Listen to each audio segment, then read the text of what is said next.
Hello guys, welcome back to our channel. ഇന്ന് നമ്മൾ raid 2 എന്നൊരു ഹിന്ദി മൂവിയുടെ മുഴുവൻ എക്സ്പ്ലനേഷനാണ് ഈ ഒരു വീഡിയോയിൽ കാണാൻ പോകുന്നത്. ഇതൊരു അടിപൊളി മൂവിയാണ് കേട്ടോ. എന്നാൽ നമുക്ക് മൂവിയുടെ മുഴുവൻ എക്സ്പ്ലനേഷനിലോട്ട് പോയാലോ? അതിനു മുൻപായിട്ട് നമ്മുടെ ഈ ചാനൽ ആദ്യമായിട്ട് കാണുന്ന ഫ്രണ്ട്സ് ഉടൻ തന്നെ സബ്സ്ക്രൈബ് ചെയ്യണേ. മൂവിയുടെ തുടക്കത്തിൽ തന്നെ രാജസ്ഥാനിലെ 1989 കാലഘട്ടമാണ് കാണിക്കുന്നത്. അപ്പോൾ ഒരു രാജാവിന് വേണ്ടപ്പെട്ടവരെയും MLA MP എല്ലാം വിളിച്ചിട്ട് വീട്ടിലൊരു പാർട്ടി നടത്തുന്നുണ്ട് കേട്ടോ. അപ്പോഴാണ് രാജാവിന് ഒരു ഇൻഫർമേഷൻ കിട്ടുന്നത്, രാജാവിൻ്റെ വീട്ടിലേക്ക് എങ്ങനെ റെയ്ഡ് വരാൻ പോവുകയാണെന്ന്. വർഷങ്ങളായിട്ട് കാത്തു സൂക്ഷിച്ച് വെച്ച സ്വത്തെല്ലാം പോകുമോ എന്നൊരു പേടി രാജാവിനുണ്ട് കേട്ടോ. സോ രാജാവ് പാർട്ടീനെ പാതിയിൽ തന്നെ സ്റ്റോപ്പ് ചെയ്തിട്ട് അവിടെയുള്ള കാവലാളികളുടെ കയ്യിലെല്ലാം തന്നെ ഗണ്ണ് കൊടുത്തിട്ട് ഇവിടേക്ക് ഒരു ഓഫീസേഴ്സും വരാൻ പാടില്ല എന്ന് പറയുന്നു. അങ്ങനെ രാജാവിൻ്റെ കാവൽക്കാരന്മാരെല്ലാവരും തന്നെ ഗണ്ണുമായിട്ട് നിൽക്കുന്നുണ്ട് കേട്ടോ. ഒപ്പം ആ ഗ്രാമത്തിലെ ആളുകളും രാജാവിന് വേണ്ടി വന്ന് നിൽക്കുകയാണ്. മറ്റൊരു ഭാഗത്തായിക്കോട്ടെ, രാജാവിൻ്റെ വീട്ടിലുണ്ടായിരുന്ന കോസ്റ്റ്ലിയായ ആഭരണങ്ങളും പണവും എല്ലാം തന്നെ ഓരോ ബോക്സിലാക്കിയിട്ട് അവിടെയുള്ള ലോറിയിൽ കയറ്റി വിടുന്നുണ്ട്. രാജാവിൻ്റെ തലപതിയാണ് ഇതെല്ലാം തന്നെ മറ്റൊരു സ്ഥലത്തേക്ക് സേഫായി കൊണ്ടുപോയിക്കൊണ്ടിരിക്കുന്നത്. ഇൻകം ടാക്സ് ഓഫീസേഴ്സിനെ ആരും തന്നെ അവിടെയുള്ള കാവലാളികളോ ജനങ്ങളോ അങ്ങോട്ട് കയറാൻ സമ്മതിക്കുന്നില്ല കേട്ടോ. അവരെയെല്ലാം തന്നെ ആട്ടി ഓട്ടിക്കുന്നുണ്ട്. മറ്റൊരു ഭാഗത്തായിക്കോട്ടെ, ആ രാജാവിൻ്റെ പണമെല്ലാം ഒരു 4 ലോറിയിൽ പോകുന്നുണ്ടല്ലോ. അതിന് മുന്നിലായിട്ട് ഒരു ജീപ്പിൽ പടത്തലപതി പോകുന്നുണ്ട് കേട്ടോ. ഇപ്പോൾ നമ്മുടെ ഹീറോയുടെ എൻട്രിയാണ്. ഹീറോയുടെ പേര് അമയ് പട്നായിക് ആണ്. ഇൻകം ടാക്സ് ഓഫീസേഴ്സിൻ്റെ ഹെഡാണ് കേട്ടോ. ഇപ്പോൾ ആ തലപതിയോട് പറയുന്നുണ്ട്, ഞങ്ങൾക്ക് ഇവിടെയെല്ലാം തന്നെ പരിശോധിക്കണമെന്ന്. ഇവിടെ എത്ര കാവലാളികൾ ഉണ്ടെന്നറിയോ? അതിനൊന്നും ഞങ്ങൾക്ക് പെർമിഷൻ തരാൻ പറ്റില്ല എന്ന് പറയുന്നുണ്ട്. അപ്പോഴേക്കും നമ്മുടെ ഹീറോ വിളിച്ചു വരുത്തിയ ഒരുപാട് പോലീസുകാരും ഓഫീസേഴ്സും എല്ലാം തന്നെ ആ ലോറിക്ക് ചുറ്റും വന്ന് നിൽക്കുന്നുണ്ട്. വേറെ വഴിയൊന്നുമില്ല കേട്ടോ. ആ രാജാവിൻ്റെ തലപതിക്ക് നമ്മുടെ ഹീറോയുടെ മുന്നിൽ കീഴടങ്ങേണ്ടതായിട്ട് വരുന്നുണ്ട്. അങ്ങനെ പണവും സ്വർണ്ണാഭരണങ്ങളും എല്ലാം തന്നെ നമ്മുടെ ഇൻകം ടാക്സ് ഓഫീസിലേക്ക് കൊണ്ടുപോകുന്നു.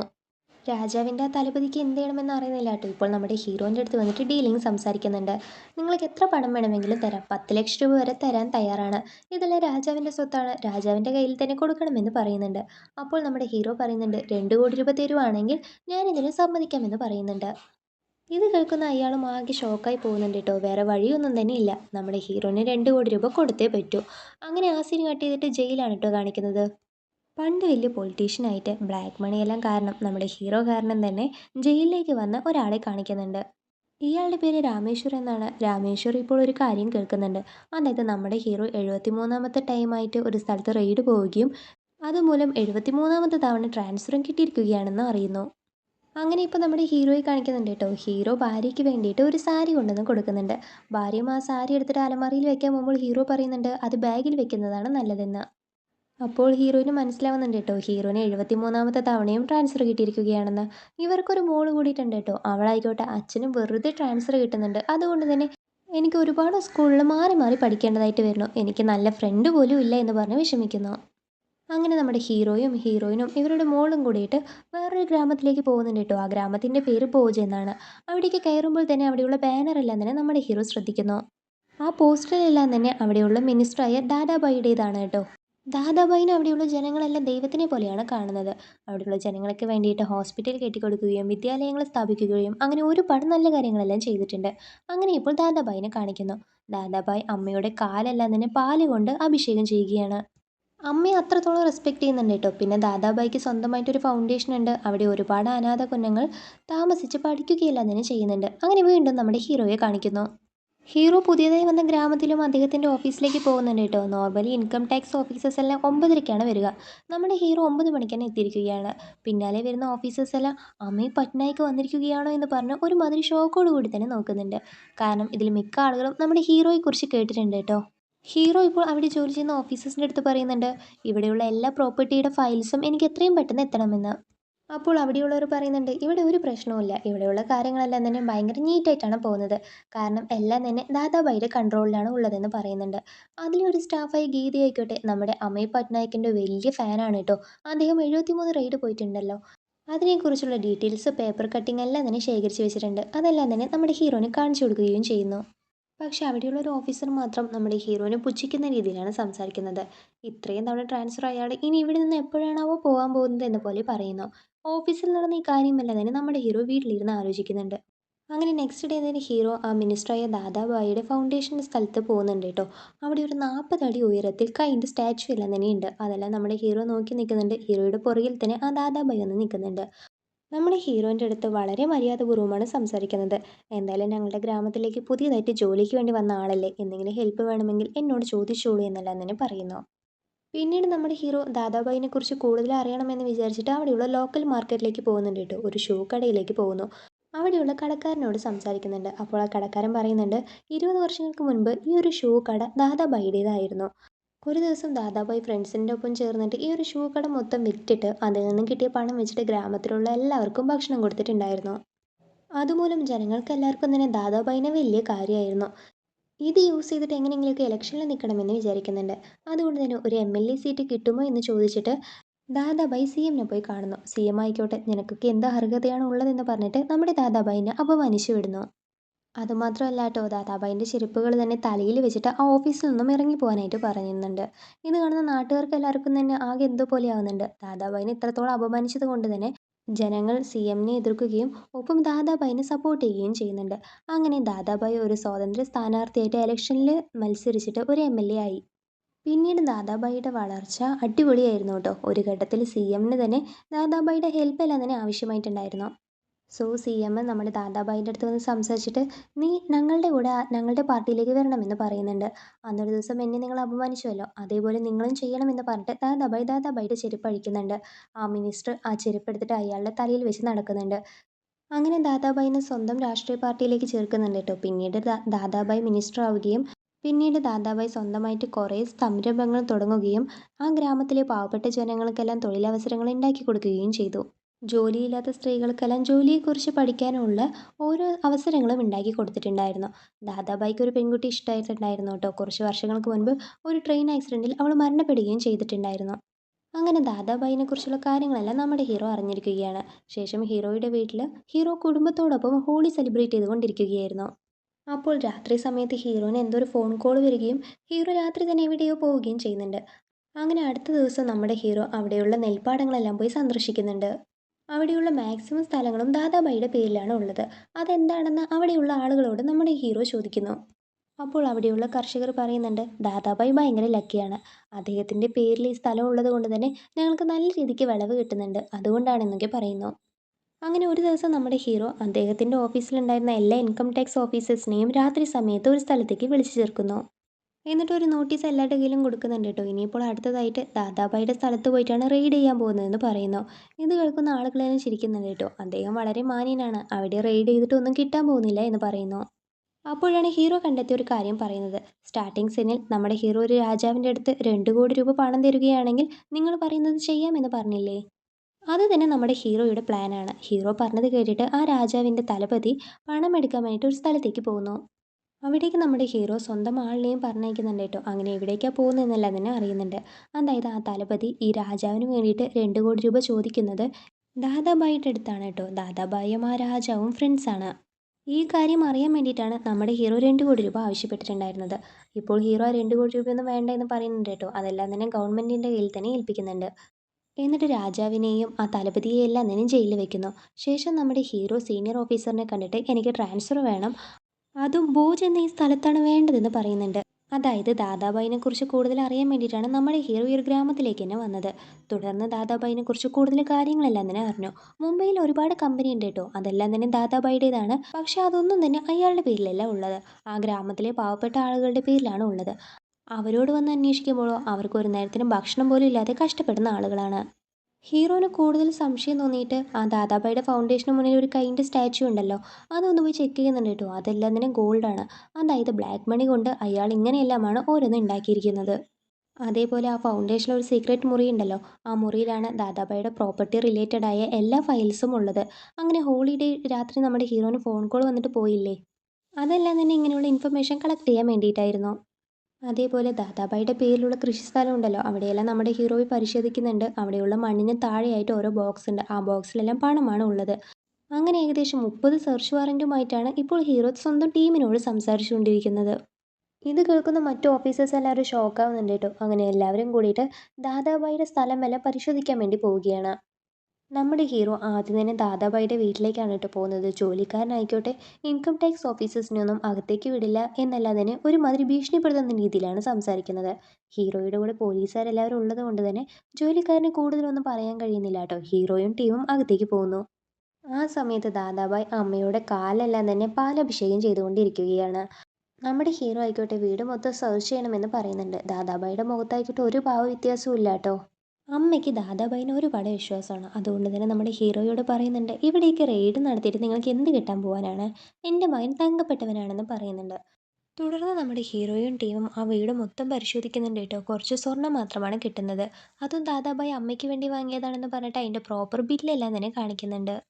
മറ്റൊരു ഭാഗത്ത് കുറച്ച് ആളുകൾ ചേർന്നിട്ട് ദാദാബായിയുടെ കൃഷിസ്ഥലമെല്ലാം തന്നെ പരിശോധിക്കുന്നുണ്ട്. ഹീറോ പറഞ്ഞതുപോലുള്ള പണമൊന്നും തന്നെ അവിടെ നിന്നും കിട്ടുന്നില്ല. പിന്നീട് ആ ഒരു ഫൗണ്ടേഷനിലേക്ക് പോകുന്നുണ്ട് കേട്ടോ. ഹീറോ കണ്ടില്ലേ സ്വർണത്തിലുള്ള ആ കയ്യെ? അതിപ്പോൾ പരിശോധിക്കുമ്പോൾ അത് സ്വർണ്ണമല്ല എന്നാണ് വിദഗ്ധർ പറയുന്നത്. ഇന്നലെ നമ്മുടെ ഹീറോ പരിശോധിക്കുമ്പോൾ കുറച്ച് സാമ്പിൾ മാറ്റിയിട്ടുണ്ടായിരുന്നു കേട്ടോ. അത് സ്വർണ്ണമാണെന്നും പറയുന്നുണ്ട്. പിന്നീട് അവിടെ തന്നെയുള്ള ഡോക്യുമെന്റ്സ് എല്ലാം ഉള്ള റൂമിൽ പോയി നോക്കുമ്പോൾ ഒരു ഫയൽസും കാണുന്നില്ല കേട്ടോ. ഹീറോ ആകെ ഷോക്കായി പോകുന്നുണ്ട്. ഇന്നലെ വന്നപ്പോൾ ഇതിന് നേരെ വിപരീതമായിരുന്നുവല്ലോ. അതായത് നമ്മുടെ ഹീറോയും കൂട്ടരെയും ഇന്ന് റെയ്ഡ് വരും എന്ന കാര്യം ആൾറെഡി ആ ദാദാബായി അറിഞ്ഞിട്ടുണ്ട്. ഹീറോയുടെ 74ാമത്തെ റെയ്ഡ് ആയിക്കോട്ടെ ഫെയിലിയർ ആയിരിക്കുകയാണ്. അതും മിനിസ്റ്ററിൻ്റെ വീടിനല്ലേ പോയത്. അതുകൊണ്ട് തന്നെ ഹീറോയെ ഇപ്പോൾ സസ്പെൻഡ് ചെയ്തിരിക്കുകയാണ്. ജയിലുള്ള രാമേശ്വർ എന്നൊരു മുത്തശ്ശനെ കാണിച്ചിരുന്നുവല്ലോ. അദ്ദേഹം ഇപ്പോൾ ജാമ്യത്തിലെല്ലാം ഇറങ്ങിയിട്ട് നമ്മുടെ ഹീറോയുടെ വീട്ടിൽ ഹീറോയിൻ്റെ ഒപ്പം ഭക്ഷണം കഴിച്ചുകൊണ്ടിരിക്കുകയാണ് കേട്ടോ. പക്ഷേ സസ്പെൻഷനിലിരിക്കണമെന്ന് നമ്മുടെ ഹീറോ ആയിക്കോട്ടെ ഒരുപാട് വിഷമിക്കുകയാണ്. തനിക്കിത് എവിടെയാ തെറ്റുപറ്റിയതെന്നൊക്കെ ആലോചിക്കുകയാണ്. അപ്പോഴാണ് ഹീറോയിന് ഒരു കാര്യം ഓർമ്മ വരുന്നത്. ഹീറോ ദാദാബായിയുടെ വീട്ടിൽ റെയ്ഡ് നടത്തിയതിന് ശേഷം പുറത്ത് വരുമ്പോൾ ആൾക്കൂട്ടത്തിനിടയിൽ നിന്ന് ഒരു മുത്തശ്ശൻ നമ്മുടെ ഹീറോയുടെ പോക്കറ്റിൽ ഒരു പേപ്പർ കഷ്ണം വെച്ചിട്ടുണ്ടായിരുന്നു. അതിൽ നേഹ എന്നൊരു പെൺകുട്ടിയുടെ പേരും അവൾ റെയിൽവേയിലാണ് ജോലി ചെയ്യുന്നത് എന്നൊരു ഡീറ്റെയിലുമാണ് ഉള്ളത്. ഇതൊരു ക്ലൂ ആണെന്ന് മനസ്സിലാക്കി നമ്മുടെ ഹീറോ അത് അന്വേഷിച്ച് പോവുകയാണ് കേട്ടോ. മറ്റൊരു ഭാഗത്തായിക്കോട്ടെ ഹീറോയുടെ റെയ്ഡിൽ നിന്നും സേഫായി രക്ഷപ്പെട്ടല്ല എന്നൊരു ഹാപ്പിയിൽ ദാദാബായി ഫ്രണ്ട്സിൻ്റെ കൂടെ ഒരു പാർട്ടിക്കെല്ലാം തന്നെ പോകുന്നുണ്ട്. ഇപ്പോൾ നമ്മുടെ ഹീറോ ഒരു കാര്യം കൂടി കണ്ടെത്തിയിരിക്കുകയാണ് കേട്ടോ. ഗോൾഡ് എങ്ങനെയാണോ അതേപോലെ തന്നെയാണ് ലാൻഡും. രണ്ടിൻ്റെയും മൂല്യം കൂടുതലാണ് കേട്ടോ. ദാദാബായിയുടെ പേരിലായിക്കോട്ടെ ഒരുപാട് ലാൻഡ് ഉണ്ട്. അതല്ല ആ കർഷകരുടേത് കൂടിയിട്ടാണ്. അതുമാത്രമല്ല ഇതിനെല്ലാം പുറകിൽ ചില സ്ത്രീകളും ഉണ്ടെന്ന കാര്യം നമ്മുടെ ഹീറോ മനസ്സിലാക്കുന്നു. ഹീറോ ഇപ്പോൾ നേഹ റാത്തോ എന്നൊരു പെൺകുട്ടി അന്വേഷിച്ച് പോയതാണല്ലോ. അപ്പോഴാണ് അറിയുന്നത് അവർ ഇപ്പോൾ ജീവിച്ചിരിപ്പില്ല. 3 വർഷത്തിന് മുൻപായിട്ട് റെയിൽവേ ഡിപ്പാർട്ട്മെൻറ്റിലാണ് ജോലി ചെയ്തുകൊണ്ടിരുന്നത്. അവർ സൂസൈഡ് ചെയ്യുന്ന ആ ഒരു സമയത്ത് അവർ അവരുടെ ലവറിന് വേണ്ടിയിട്ട് ഒരു ലെറ്റർ എഴുതിയിട്ടുണ്ടായിരുന്നു. ആ ലവർ നമ്മുടെ ദാദാബായാണ് കേട്ടോ. പക്ഷേ മരണത്തിന് ശേഷം ആ ഒരു ലെറ്ററിനെ കുറിച്ച് ഒന്നൊരു കാര്യവും പുറത്തു വന്നിട്ടുണ്ടായിരുന്നില്ല. ഇതെല്ലാം തന്നെ ഒരു ഓഫീസർ നമ്മുടെ ഹീറോയോട് പറയുന്നുണ്ട് കേട്ടോ. ഒപ്പം ഈ നേഹയുടെ മരണത്തിന് ശേഷം നേഹയുടെ പേരിൽ ദാദാബായ് ഒരുപാട് സ്റ്റാർ ഹോട്ടൽസ് എല്ലാം തന്നെ വാങ്ങിയിട്ടുണ്ടായിരുന്നു. ഒരുപാട് സ്വത്തെല്ലാം തന്നെ ഉണ്ട് കേട്ടോ. ഒപ്പം വേറെ സ്ത്രീകളുടെ പേരിലും തന്നെ ഉണ്ട്. അവരെല്ലാം ആരാണെന്നൊക്കെയാണ് ഹീറോ അന്വേഷിച്ച് പോകുന്നത്. ആ സ്ത്രീകളെല്ലാം തന്നെ ഓരോ ഭാഗത്തായിട്ട് റെയിൽവേ ഡിപ്പാർട്ട്മെൻറ്റിലാണ് ജോലി ചെയ്യുന്നത്. അവരോടെല്ലാം തന്നെ നമ്മുടെ ഹീറോ ദാദാബായിനെക്കുറിച്ച് എന്തെങ്കിലും അറിയുമോ എന്ന് പറഞ്ഞ് ചോദിക്കുന്നുണ്ട് കേട്ടോ. അപ്പോൾ തന്നെ അവരുടെ മുഖമെല്ലാം മാറുന്നുണ്ട്. അവർ വല്ലാതെ പേടിക്കുന്നു. പക്ഷേ അതിൽ അനിത എന്നൊരു പെൺകുട്ടി മാത്രം നമ്മുടെ ഹീറോൻ്റെ അടുത്ത് സത്യങ്ങളെല്ലാം പറയാൻ തയ്യാറാവുന്നുണ്ട് കേട്ടോ. ദാദാബായി എന്താ ചെയ്യുന്നതെന്ന് വെച്ചാൽ പാവപ്പെട്ട കർഷകരുടെ വീട്ടിലെ ഓരോ പെൺകുട്ടിയെയും ദാദാബായി നോട്ട് ചെയ്യും. അവരുമായിട്ട് ഒരുപാട് അടുക്കും. അവർക്ക് ഗവൺമെൻറ് ജോലി വാങ്ങിത്തരാം എന്നൊക്കെ പറഞ്ഞിട്ട് അവരുടെ പേരിലുള്ള ആ ലാൻഡെല്ലാം തന്നെ ദാദാബായി സ്വന്തം പേരിലേക്ക് മാറ്റും. കൂടാതെ അവർക്ക് വിവാഹ വാഗ്ദാനമെല്ലാം നൽകിയിട്ട് അവരുമായിട്ട് ഒരുപാട് അടുക്കും. ഞങ്ങളെ വിവാഹം കഴിക്കില്ലേ എന്നെല്ലാം തന്നെ അവർ ചോദിക്കുമ്പോൾ ദാദാബായി പറയും, നിങ്ങളെ ഒന്നും തന്നെ ഞങ്ങൾ വിവാഹം കഴിക്കില്ല. വേണമെങ്കിൽ നിങ്ങൾ വീട്ടിൽ പറയുന്നവരെ വിവാഹം കഴിച്ചോളൂ. പക്ഷേ ഞാൻ വിളിക്കുന്ന സമയത്തെല്ലാം എൻ്റെ കൂടെ ഈ റൂമിലേക്ക് വരണം എന്നാണ് പറയുന്നത്. ആ പെൺകുട്ടികൾക്ക് ദാദാബായിനെ എതിർത്ത് ഒന്നും തന്നെ ചെയ്യാൻ കഴിയില്ല.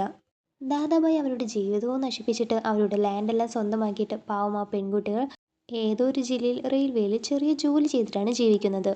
ഈ ഒരു കാര്യം അറിഞ്ഞതും നമ്മുടെ ഹീറോന് പാവം ആ പെൺകുട്ടികൾക്കെങ്കിലും ഹെൽപ്പ് ചെയ്യണമെന്ന് വിചാരിക്കുന്നുണ്ട്.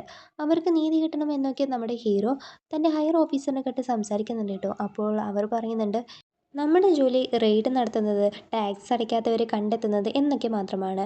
പെൺകുട്ടികൾക്ക് നീതി വാങ്ങിച്ചു കൊടുക്കുന്നതൊന്നുമല്ല. അതിന് വേണ്ടിയിട്ട് നീ വല്ല വക്കീലിനെയും പോയി കാണുമെന്ന് പറയുന്നുണ്ട്. അങ്ങനെ നമ്മുടെ ഹീറോ ഒരു വക്കീലിനെ പോയി കാണുന്നുണ്ട്. വക്കീലിൻ്റെ അടുത്ത് ഈ ഒരു കേസിനെ കുറിച്ചെല്ലാം തന്നെ എക്സ്പ്ലെയിൻ ചെയ്തിട്ട് 1 ലക്ഷം രൂപ ഫീയും കൊടുക്കുന്നുണ്ട് കേട്ടോ.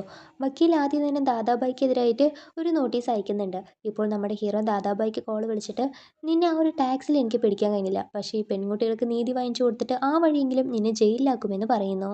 ദാദാബായി ഇതിനൊന്നിനും തന്നെ പേടിക്കുന്നില്ല കേട്ടോ. ഇപ്പോൾ നമ്മുടെ ഹീറോ സസ്പെൻഷനിലാണല്ലോ ഉള്ളത്. ഹീറോയുടെ സ്ഥാനത്തേക്ക് അവിടെ പുതിയതായിട്ടൊരു ഇൻകം ടാക്സ് ഓഫീസറാണ് വരുന്നത്. അയാൾ നമ്മുടെ ഹീറോയെ പോലെയൊന്നും അല്ല കേട്ടോ. വന്നതും തന്നെ മറ്റു ഓഫീസേഴ്സിൻ്റെ അടുത്ത് പറയുന്നുണ്ട്, ഇവിടെയുള്ള വലിയ കക്ഷികളുടെ വീട്ടിലെല്ലാം നമ്മൾ റെയ്ഡിന് പോകുന്നതിന് മുൻപായിട്ട് അവരോട് കാര്യം പറയണം. അവരെ വല്ല അഡ്ജസ്റ്റ്മെൻറ്റിന് വരികയാണെങ്കിൽ നമ്മളതിന് ഓക്കെ പറയണം. അല്ലാതെ വേറൊന്നും ചെയ്യാൻ പാടില്ല. ഈ സ്ഥലത്തെ വലിയ കക്ഷി ദാദാബായി അല്ലേ, ഞാൻ അദ്ദേഹത്തെ കണ്ടിട്ട് വരാമെന്ന് പറഞ്ഞിട്ട് ആ ഓഫീസർ അങ്ങോട്ട് പോകുന്നു. ദാദാബായിൻ്റെ അടുത്ത് ഭയങ്കര ഫ്രണ്ട്ലി ആയിട്ടാണ് കേട്ടോ സംസാരിക്കുന്നത്. അമ്മയുടെ അടുത്ത് നിന്ന് ബ്ലെസ്സിങ്സ് എല്ലാം തന്നെ വാങ്ങിക്കുന്നുണ്ട്. ഞാൻ ഈ ഗവൺമെൻറ് ജോബിൽ നിന്ന് റിട്ടയർഡ് ആയതിനു ശേഷം പൊളിറ്റിക്സിൽ വരാമെന്നൊക്കെയാണ് വിചാരിക്കുന്നത്. നിങ്ങളുടെ ബ്ലെസ്സിങ്സ് എല്ലാം തന്നെ എനിക്ക് വേണം. നിങ്ങൾ പറയുന്നത് പോലെ ഞാൻ കാര്യങ്ങളെല്ലാം ചെയ്യുള്ളൂ എന്ന് ദാദാബായിയുടെ അടുത്ത് ഡീലിംഗ് എല്ലാം തന്നെ സംസാരിക്കുന്നു.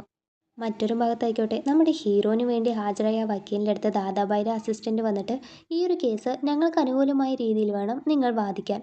നിങ്ങൾക്കതിന് എത്ര പണം വേണമെന്ന് ചോദിക്കുന്നുണ്ട്. ആ വക്കീലും അതിന് 2 കോടി രൂപയാണ് ആവശ്യപ്പെടുന്നത്.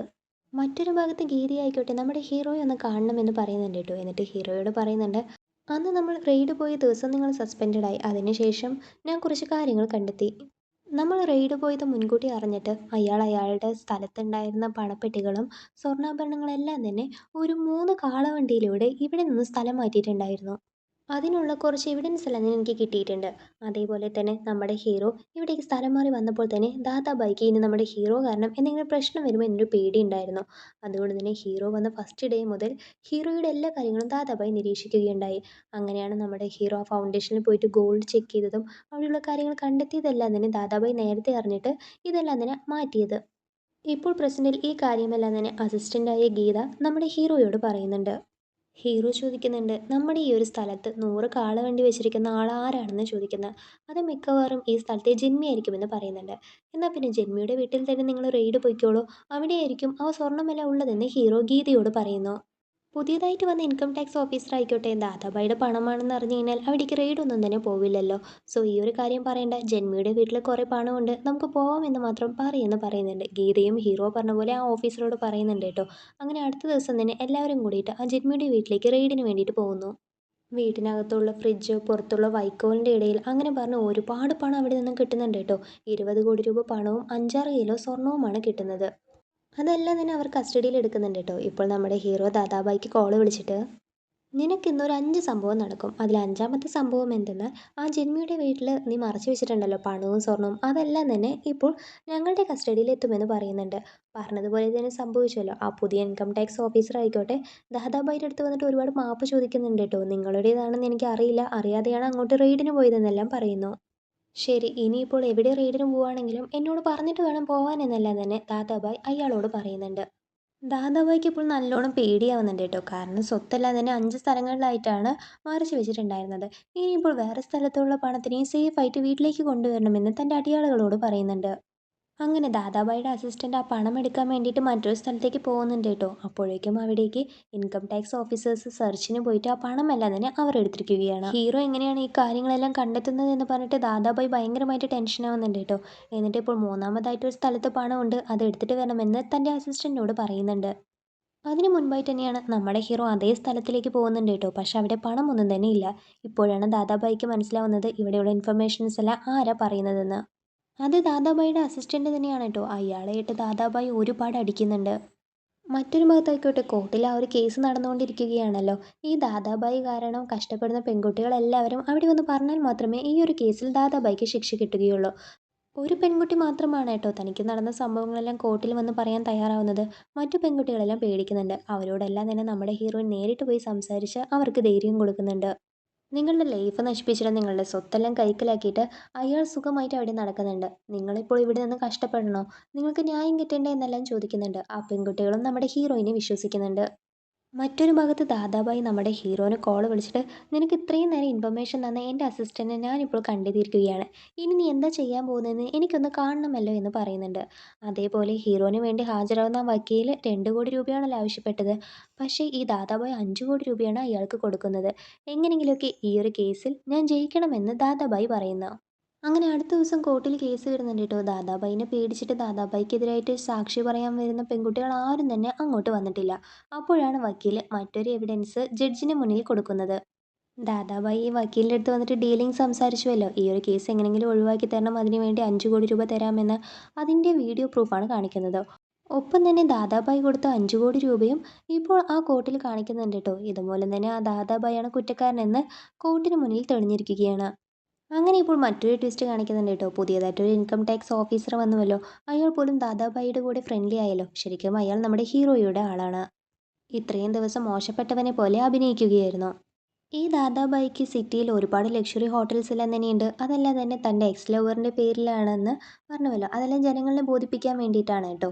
ദാദാബായി വേറെ പാർലമെൻറ്റിന് പോയിരിക്കുകയാണ്. ഈ ഒരു ഗ്യാപ്പിൽ എങ്ങനെയെങ്കിലും അവിടെ റെയ്ഡിന് പോകണമെന്ന് നമ്മുടെ ഹീറോയും കൂട്ടരും വിചാരിക്കുന്നുണ്ട്. ഹീറോയിന് വേറെ ഇപ്പോൾ സസ്പെൻഷൻ കഴിഞ്ഞിരിക്കുകയാണ് കേട്ടോ. സോ ഫുൾ പവറോട് കൂടിയിട്ട് ആ ഹോട്ടലിലെല്ലാം തന്നെ പോകുന്നു. ആ രാമേശ്വർ എന്നൊരു മുത്തശ്ശനും ഹോട്ടലിൽ വെച്ചിട്ട് നമ്മുടെ ഹീറോയെ കാണുന്നുണ്ട് കേട്ടോ.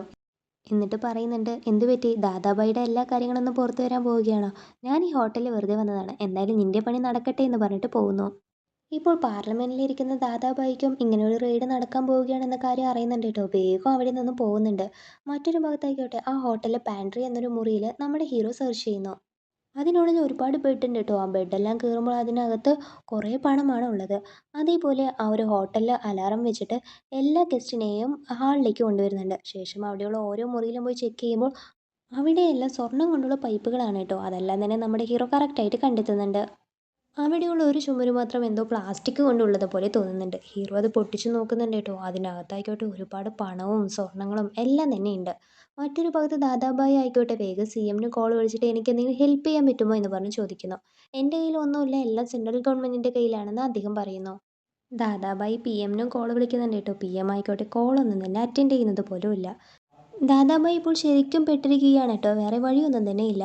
അതേസമയം ഗ്രാമത്തിലെ ആളുകൾ ഇപ്പോഴും ദാദാബായിനെ വിശ്വസിക്കുന്നുണ്ടല്ലോ. അവരെ എല്ലാം തന്നെ ഹോട്ടലിന് മുന്നിലേക്ക് വിളിച്ചു ചേർക്കുന്നു. നമ്മുടെ ഹീറോയിന് ഒരു സ്പൈ ഉണ്ടായിരുന്നല്ലോ. ആ ഒരു സ്പൈനെ അതേ ഹോട്ടലിലാണ് ദാദാബായി അടിച്ചിട്ടുണ്ടായിരുന്നത്. അയാളെയും നമ്മുടെ ഹീറോ രക്ഷിക്കുന്നു. മറ്റൊരു ഭാഗത്ത് നമ്മുടെ ഹീറോയിനായിക്കോട്ടെ ദാദാബായി കാരണം കഷ്ടപ്പെടുന്ന എല്ലാ പെൺകുട്ടികളെയും ഇപ്പോൾ ദാദാബായിൻ്റെ വീട്ടിലേക്ക് തന്നെ കൊണ്ടുവരികയാണ്. അവിടെ ദാദാബായി ഇല്ല കേട്ടോ. നമ്മുടെ ഹീറോയിൻ എല്ലാ കാര്യങ്ങളും പറയുന്നുണ്ട്. ഈ പെൺകുട്ടികളുടെ ജീവിതമെല്ലാം തന്നെ ദാദാബായി നശിപ്പിച്ചു എന്നൊക്കെ. ഇതൊക്കെ കേട്ടിട്ട് ആ അമ്മ പൊട്ടിക്കരയുന്നുണ്ട്. ഇങ്ങനൊരു ദുഷ്ടനാണോ എൻ്റെ മകൻ എന്നൊക്കെയാണ് ആ അമ്മ ഓർക്കുന്നത്. ഇപ്പോൾ നമ്മുടെ ഹീറോയും ടീമും ആ ദാദാബായിനെ കാണുന്നുണ്ട് കേട്ടോ. ദാദാബായി ഇപ്പോഴും പേടിക്കുന്നില്ല, കൂളായിട്ടാണ് ഇരിക്കുന്നത്. എന്നിട്ടിപ്പോൾ അയാൾ പറയുന്നുണ്ട്, നിങ്ങൾ എൻ്റെ സ്വത്ത് പ്രോപ്പർട്ടി എല്ലാം ഇപ്പോൾ കണ്ടെത്തിയിരിക്കുകയാണ്. പക്ഷെ ഒന്നും തന്നെ ഇവിടെ നിന്ന് നിങ്ങൾക്ക് കൊണ്ടുപോകാൻ കഴിയില്ല. പുറത്ത് നോക്കിക്കോളും, എന്നെ വിശ്വസിക്കുന്ന ജനങ്ങളാണ് അവിടെ നിൽക്കുന്നത്. അവരുടെ കയ്യിൽ വലിയ വലിയ ആയുധങ്ങളാണ് ഉള്ളത്. അവരവിടെ നിൽക്കുന്നത് വരെ നിങ്ങൾക്ക് എന്നെ ഇവിടെ നിന്നും കൊണ്ടുപോകാനോ എൻ്റെ പ്രോപ്പർട്ടീസ് കൊണ്ടുപോകാനോ കഴിയില്ല എന്ന് പറയുന്നു. അപ്പോഴേക്കും ആ ജനങ്ങളെല്ലാവരും തന്നെ ആ ദാദാബായിനെ സപ്പോർട്ട് ചെയ്തുകൊണ്ട് നമ്മുടെ ഹീറോയുടെ വണ്ടിയെല്ലാം തന്നെ പൊട്ടിക്കുന്നുണ്ട് കേട്ടോ. ഒപ്പം ദാദാബായിനെ ഇവിടെ നിന്നും കൊണ്ടുപോകാൻ പാടില്ല എന്നൊക്കെ പറഞ്ഞ് നിലവിളിക്കുന്നുണ്ട്. ഇവരിനിപ്പോൾ എങ്ങനെ കൺട്രോൾ ചെയ്യുക എന്ന് ഹീറോ ആലോചിക്കുന്നുണ്ട്. ഹീറോ നേരെ ആ ഒരു ബിൽഡിങ്ങിൻ്റെ ടോപ്പിൽ പോകുന്നുണ്ട് കേട്ടോ. ദാദാബായിയുടെ കയ്യിൽ നിന്നും കിട്ടിയ കുറച്ച് പണം താഴേക്ക് എറിയുന്നുണ്ട്. ആ പണമെല്ലാം കണ്ടത് തന്നെ ജനങ്ങളെല്ലാം അത് എടുക്കാൻ വേണ്ടിയിട്ട് ഓടുന്നു. ജനങ്ങളുടെ പണം തന്നെയാണല്ലോ ഈ ദാദാബായി അവരെ വഞ്ചിച്ചുകൊണ്ട് സ്വന്തമാക്കിയിരിക്കുന്നത്. ജനങ്ങളെല്ലാം ആ പണം എടുക്കാൻ പോകുന്ന ആ ഒരു ഗ്യാപ്പിൽ നമ്മുടെ ഹീറോയും കൂട്ടരും ദാദാബായിയുടെ ബാക്കി പണവും ദാദാബായിനെയും കൊണ്ട് ആ ഹോട്ടലിൽ നിന്ന് സേഫായി പോകുന്നുണ്ട് കേട്ടോ. ദാദാബായിയുടെ കയ്യിൽ സ്വർണം കൊണ്ടുണ്ടാക്കിയ ഒരു 40 അടിയിൽ ഒരു കൈയിൻ്റെ സ്റ്റാച്ചു ഉണ്ടായിരുന്നല്ലോ. അത് മാത്രം കണ്ടെത്താൻ കഴിഞ്ഞിട്ടില്ല. അതെവിടെയാണെന്ന് അന്വേഷിക്കുന്നു. ദാദാബായിൻ്റെ ഫൗണ്ടേഷൻ അടുത്തായിട്ട് തന്നെ ഒരു കുളമുണ്ട് കേട്ടോ. ആ കുളത്തിൻ്റെ അകത്ത് നല്ലോണം സെർച്ച് ചെയ്യുന്നുണ്ട്. അപ്പോഴാണ് ആ ഗോൾഡ് കൊണ്ടുണ്ടാക്കിയ സ്റ്റാച്ചു ഇവർക്ക് കിട്ടുന്നത്. ഇതെല്ലാം കണ്ടിട്ട് പോലും ആ ജനങ്ങൾക്ക് ഈ ദാദാബായി ആരാണ്, അയാളുടെ ക്യാരക്ടർ എന്താണെന്ന് മനസ്സിലായിട്ടില്ല കേട്ടോ. അവരെല്ലാവരും ദാദാബായിനെ വെറുതെ വിടണം, ഞങ്ങളുടെ ദൈവമാണ് അദ്ദേഹം എന്നൊക്കെയാണ് പറയുന്നത്. അവർ നമ്മുടെ ഹീറോയെ അറ്റാക്ക് ചെയ്യാൻ വരെ വരുന്നുണ്ട് കേട്ടോ. അപ്പോഴാണ് അവിടേക്ക് ഒരു കാർ വരുന്നത്. ആ കാറിനകത്തു നിന്നും ദാദാബായിയുടെ അമ്മയും ദാദാബായി കാരണം ജീവിതം നഷ്ടപ്പെട്ട ആ പെൺകുട്ടികളും ഇറങ്ങുന്നു. അവർ നേരിട്ട കഷ്ടങ്ങളെല്ലാം പറയുന്നുണ്ട് കേട്ടോ. അപ്പോഴാണ് ആ ജനങ്ങൾക്ക് മനസ്സിലാവുന്നത് ഈ ദാദാബായി ഇത്രത്തോളം മോശപ്പെട്ടവനാണോ എന്ന്. ദാദാബായിയുടെ അമ്മയും ആ ജനങ്ങളുടെ മുന്നിൽ മാപ്പ് ചോദിക്കാൻ വേണ്ടിയിട്ട് ചെരുപ്പെല്ലാം എടുത്തിട്ട് തലയിൽ വെക്കുന്നുണ്ട് കേട്ടോ. ഇത് കാണുന്ന ആ ദാദാബായിക്കും ആകെ വിഷമമാവുന്നുണ്ട്. അമ്മയുടെ അടുത്ത് പോയിട്ട് പൊട്ടിക്കരയുന്നു. ജനങ്ങളെല്ലാവരും തന്നെ ഇപ്പോൾ ദാദാബായിക്ക് എതിരായിട്ട് മാറിയിരിക്കുകയാണ് കേട്ടോ. എല്ലാവരും കൂടിയിട്ട് അവനെ ഇട്ട് അടിക്കാനായിട്ട് വരുന്നു. അപ്പോൾ നമ്മുടെ ഹീറോ എല്ലാവരെയും സ്റ്റോപ്പ് ചെയ്യുന്നു. എന്നിട്ട് എല്ലാവരോടും പറയുന്നുണ്ട്, കുറച്ച് നേരം മുൻപാണ് എന്നെ അറ്റാക്ക് ചെയ്യാൻ വന്നത്, ഇപ്പോൾ ഇവനെ അറ്റാക്ക് ചെയ്യാൻ വരുന്നു. ആദ്യം നിങ്ങൾക്ക് ചുറ്റും എന്താ നടക്കുന്നത്, ആരാണ് നല്ലവർ ആരാണ് മോശപ്പെട്ടവർ എന്ന കാര്യം മനസ്സിലാക്കണം. പെട്ടെന്നൊരു ദിവസം ഒരാൾ നല്ലത് ചെയ്യാൻ വരുന്നെന്ന് പറഞ്ഞു വെച്ചാൽ അയാൾ വിശ്വസിക്കരുത്. അയാൾ എന്തിനു വേണ്ടിയിട്ടാണ് ചെയ്യുന്നത്, അയാളുടെ ഉദ്ദേശം എന്താണ്, ഇതിനു മുൻപ് എന്തൊക്കെ ചെയ്തിട്ടുണ്ട് എന്ന കാര്യങ്ങളെല്ലാം നിങ്ങൾ അറിയണം. അതിന് വേണ്ടിയിട്ട് അധികാരത്തിൽ വരുന്ന ആളുകളെ നിങ്ങൾ എന്തായാലും ചോദ്യം ചെയ്യണം. ഇങ്ങനെ പറഞ്ഞ ശേഷം ആ ദാദാബായിനെ അറസ്റ്റ് ചെയ്ത് കൊണ്ടുപോകുന്നുണ്ട് കേട്ടോ. ലാസ്റ്റായിട്ട് നമ്മുടെ ഹീറോൻ്റെ പോക്കറ്റിൽ ഒരു പേപ്പർ കഷ്ണം കൊണ്ടുവന്ന് ഇട്ടുമല്ലോ. ആ ഒരു മുത്തശ്ശനെ പോയി കാണുന്നുണ്ട്.